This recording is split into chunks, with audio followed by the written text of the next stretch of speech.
What's up guys and welcome. You are watching Fazi Fitness. So guys, channel membership is now live. Link is in the description and the first comment. Do check it out. That would really help support the channel. So let's start this video with an update of the reigning 212 Olympia champion, Keone Pearson. So the more he posts all these little clips of how his back is looking at the moment, roughly 14 weeks out of this year's Mr. Olympia, the more we believe that this time his back is going to be the most improved muscle group on him. And this time he's gonna show up with a tremendous back, which probably is gonna rival Sean Carrera, who we all know has the best back double biceps in that entire 212.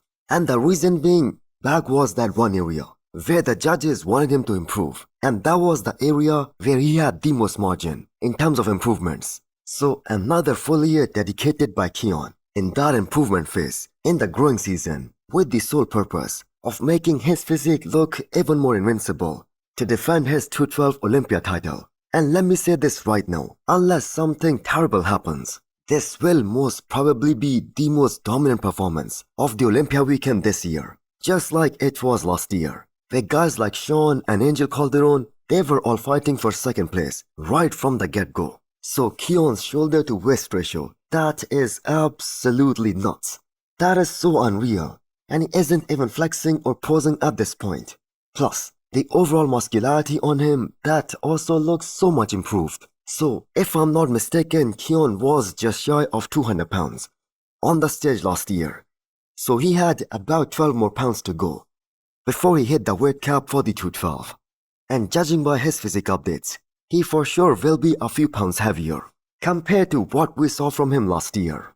And at this point, the weight really doesn't matter for someone like Keone. He's the widest guy in the IFBB Pro League when he opens up. And we know his future that lies in the men's open. And it is so great to see that they're not focused on chasing any specific weight.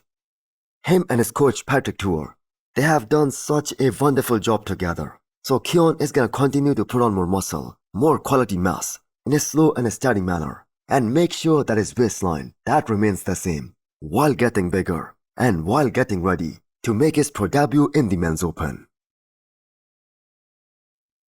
So Muhammad Foda just made the announcement that he's done with his contest season for this year, and now he has a big mission ahead of him, and that is improving his back. The next time he steps on stage, he wants to have a very solid back, very comparable to his front.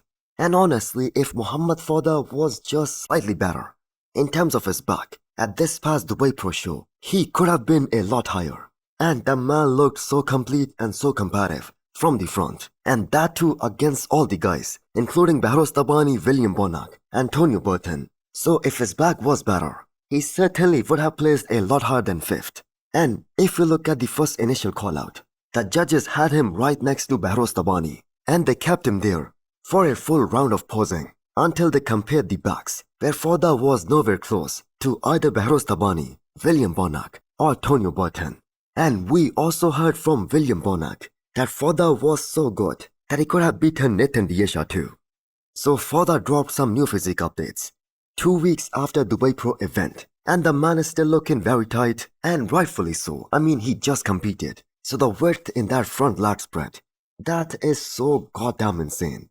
And with a coach like Patrick Tour in his corner, he already knows that if Foda develops better abs, or if he can have more midsection control on the stage, he's gonna be a force to be reckoned with at the Olympia stage in 2026. Now many of us questioned his decision of ending the season just after doing one show, but considering the fact that he's still very young, and he has pretty big goals, and the fact is a big off-season that is due for Muhammad Foda anyway, in order to grow some stubborn body parts, in order to be more muscular, maybe it is the right call.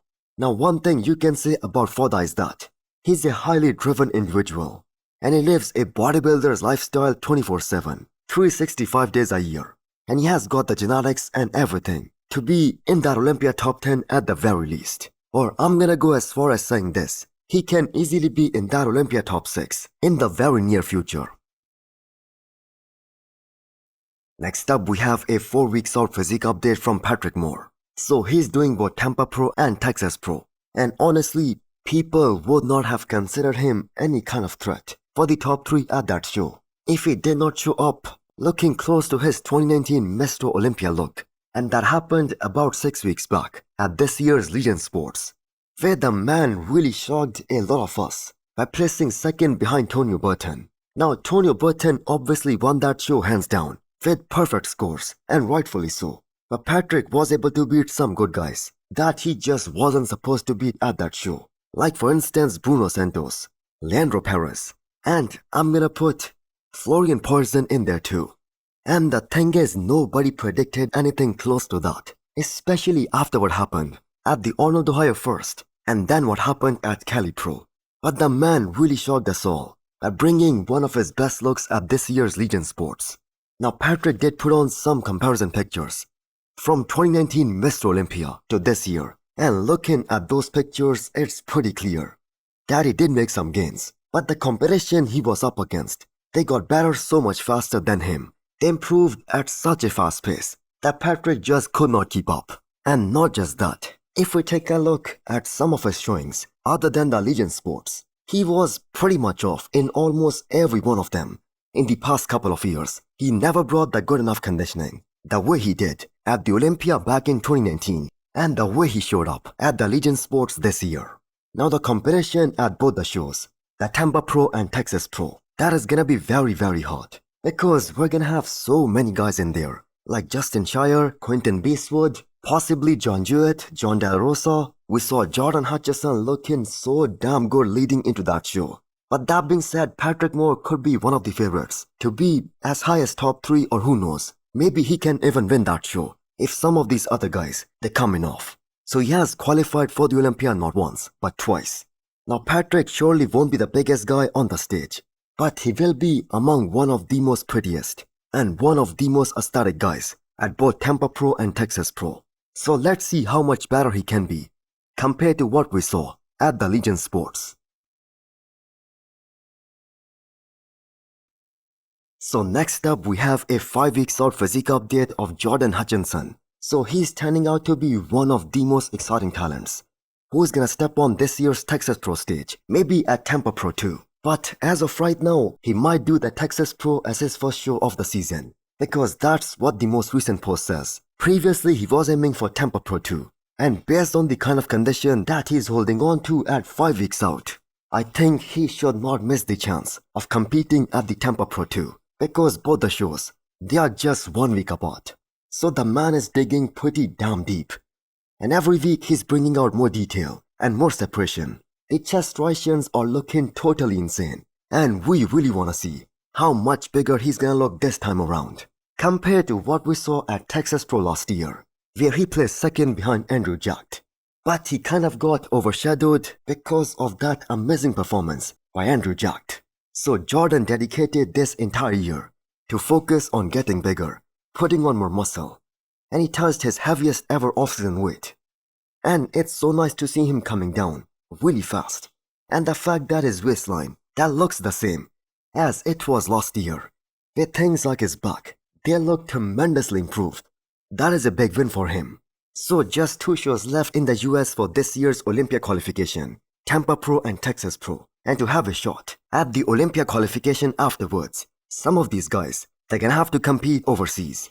So looking forward to see Jordan in the upcoming shows. I believe he's 100% gonna be in the mix.